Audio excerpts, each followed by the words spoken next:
ಎಲ್ಲೆಲ್ಲಿ ಕಾಂಗ್ರೆಸ್ ರಾಜ್ಯಗಳಲ್ಲಿ ಇರುವಂತ ಎಲ್ಲರನ್ನೂ ಒಟ್ಟುಗೂಡಿಸಿ ಕೇಂದ್ರಕ್ಕೆ ಇದು ಮಾಡಬೇಕು, ಹಿಂದಿನಿಂದ ಕೂಡ ಹೋರಾಟ ಪ್ರತಿಭಟನೆ ಮಾಡಬೇಕು. ನಾವು ನಮ್ಮ ರಾಜ್ಯದಿಂದ ನಾವು ಈಗಾಗಲೇ ಹೋಗಿ ದೆಹಲಿಯಲ್ಲಿ ಪ್ರತಿಭಟನೆ ಮಾಡಿ ಗಮನ ಸೆಳೆದಿದ್ದೇವೆ. ಬೇರೆ ಬೇರೆ ರಾಜ್ಯದವರು ಕೂಡ ಎಲ್ಲರೂ ಕೂಡ ಅದೇ ರೀತಿಯಲ್ಲಿ ನಾನ್ BJP ಸ್ಟೇಟ್ಸ್ ಏನಿದೆ ರೂಲಿಂಗ್ ಅವರೆಲ್ಲರೂ ಕೂಡ ದಕ್ಷಿಣ ಭಾರತದಲ್ಲಂತೂ ಇನ್ನೂ ಹೆಚ್ಚಿನ ಇದೆ. ಕೇರಳ ಇರ್ಬೋದು, ತಮಿಳುನಾಡು ಇರ್ಬೋದು, ನಾವೆಲ್ಲ ವಾಯ್ಸ್ ಮಾಡಬೇಕು ಅಂತಕ್ಕಂಥದ್ದು ಹಿಂದೆನೂ ಕೂಡ ಚರ್ಚೆ ಆಗಿದೆ. ಅದನ್ನು ಯಾವ ರೀತಿ ಮುಖ್ಯಮಂತ್ರಿಗಳು ಮಾತಾಡ್ಕೊಂಡು ಮಾಡ್ತಾರೆ ಗೊತ್ತಿಲ್ಲ. ಜನಸ್ಪಂದನ ಕಾರ್ಯಕ್ರಮ ಯಾಕೆ ನಿಲ್ಸಿತ್ತು ಸರ್? ಮುಖ್ಯಮಂತ್ರಿಗಳು ಮಾಡ್ತಿದ್ರು, ಸಚಿವರುಗಳು ಮಾಡ್ತಿದ್ರು, ಯಾಕೆ ಇತ್ತೀಚೆಗೆ ಎಲ್ಲೂ ಕಾಣಿಸ್ತಿಲ್ವಲ್ಲ? ಯಾಕೆ ಎಲ್ಲ ನಿಲ್ಲಿಸಿಲ್ಲ, ಮಧ್ಯದಲ್ಲಿ ಅಧಿವೇಶನ ಬಂತು ಅಂತ ನಿಂತಿದೆ ಅಷ್ಟೇ. ನಾವು ಯಾರು ನಿಲ್ಸೇ ಇಲ್ವಲ್ಲ. ಜಿಲ್ಲವಾರು ನಡೀತಿದೆ. ಈಗ ನಾವು ನಮ್ಮ ಕ್ಷೇತ್ರದಲ್ಲಿ ನಮ್ಮ ಜಿಲ್ಲೆಯಲ್ಲಿ ನಾವು ಮಾಡ್ತಾ ಇದ್ದೇವೆ, ನಾವು ನಿಲ್ಲಿಸಿಲ್ಲ. ADP ಸಭೆಗಳು ಮತ್ತು ಜನಸ್ಪಂದನ ಸಭೆಗಳು ಯಾವ ಕಾರಣಕ್ಕೂ ನಿಲ್ಲಿಸೋದಿಲ್ಲ. ಮುಖ್ಯಮಂತ್ರಿಗಳು ಸ್ಪಷ್ಟವಾಗಿ ಜಿಲ್ಲಾ ಉಸ್ತುವಾರಿ ಸಚಿವರಿಗೆ ಹೇಳಿದ್ದಾರೆ, ನೀವು ಜನಸ್ಪಂದನ ಮುಂದುವರಿಸಬೇಕು, ಜನರ ಅಹವಾಲುಗಳನ್ನು ಕೇಳಬೇಕು ಅಂತ ಹೇಳಿದ್ದಾರೆ. Thank you sir. ವಿಜೇಂದ್ರ ಅವರನ್ನು ಕೇಳಿಸುವ ನಿಟ್ಟಿನಲ್ಲಿ ಒಂದಷ್ಟು ತಯಾರಿಗಳು ನಡೀತಾ ಇದ್ದಾವೆ.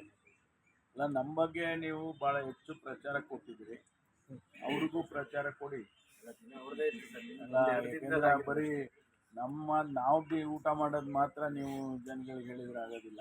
ಬೇರೆ ಬೇರೆಯವರು ಊಟ ಮಾಡೋದನ್ನೆಲ್ಲ ಹೇಳಿ ನೀವು ಊಟ ಮಾಡಿದ್ದೇನು ತಪ್ಪೇನು ಇಲ್ವಲ್ಲ ಸರ್? ಯಾರು ಹೇಳಿದ್ರೆ ತಪ್ಪು ಅಂತ? ಯಾರು ಹೇಳೇ ಇಲ್ಲಪ್ಪ. ತಪ್ಪು ಅಂತ ಯಾರು ಹೇಳಲಿಲ್ಲ. ಮತ್ತೆ ಯಾಕೆ ನಿಲ್ಲಿಸಿದ್ರಿ ಸರ್? ಮತ್ತೆ ಪೋಸ್ಟ್ಪೋನ್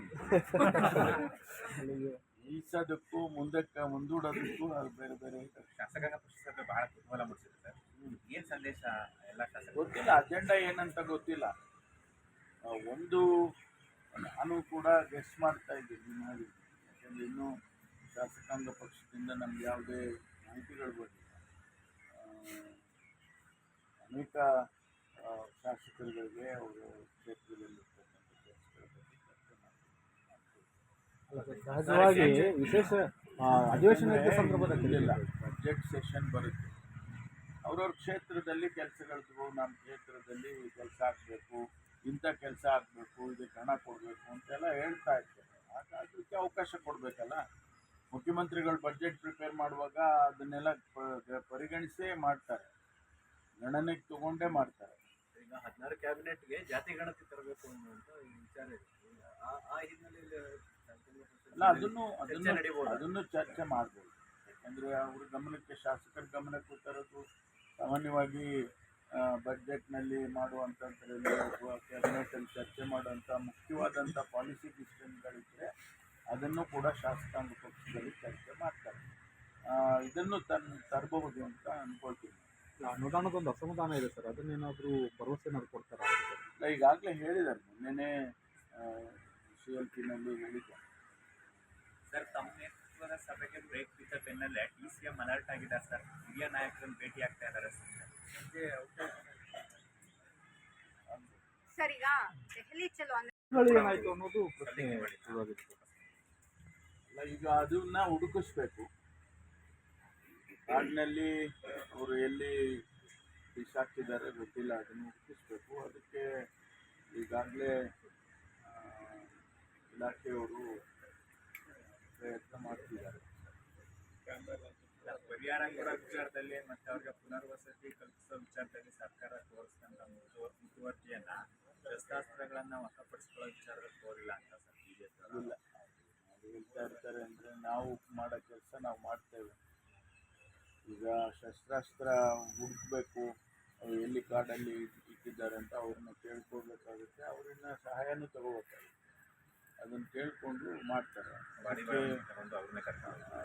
ಅದಕ್ಕೆಲ್ಲ ಪ್ರೊಸೀಜರ್ಸ್ ಇದೆ, ಅದನ್ನು ಮಾಡ್ತಾರೆ. BJP ಅವ್ರಿಗೇನು ಗೊತ್ತಿಲ್ಲ, ಅವರು ಕೂಡ ಸರ್ಕಾರ ನಡೆಸಿದ್ರಲ್ಲ, ಅವ್ರಿಗೂ ಗೊತ್ತಿದೆ. ಅಲ್ಲಿ ಅವ್ರಿಗೂ ಪೊಲೀಸ್ ಇಲಾಖೆ ಅವಾಗೇನು ಬೇರೆ ಇಲಾಖೆ ಆಗಿರಲಿಲ್ಲ, ಅವ್ರಿಗೂ ಇದೇ ಪೊಲೀಸ್ ಇಲಾಖೆ ಇದ್ದಿದ್ದಲ್ಲ.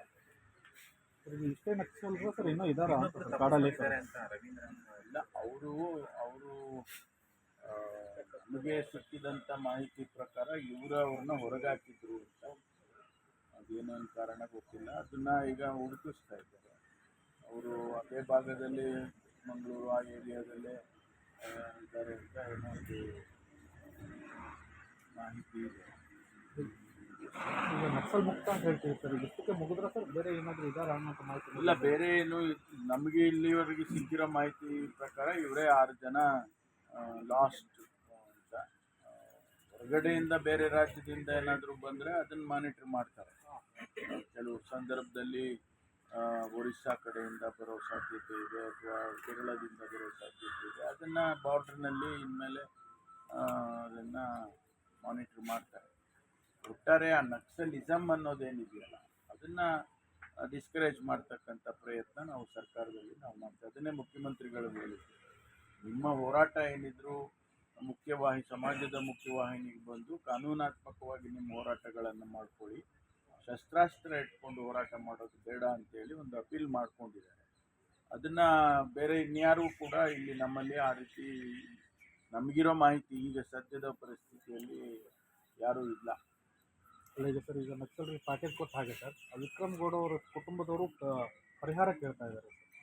ಅಲ್ಲ, ಅದನ್ನು ಪರಿಶೀಲನೆ ಮಾಡ್ತಾರೆ, ಯಾಕೆಂದರೆ ಅದು ಆ ಕೇಸೇ ಬೇರೆ ಇದೆ ಬೇರೆ.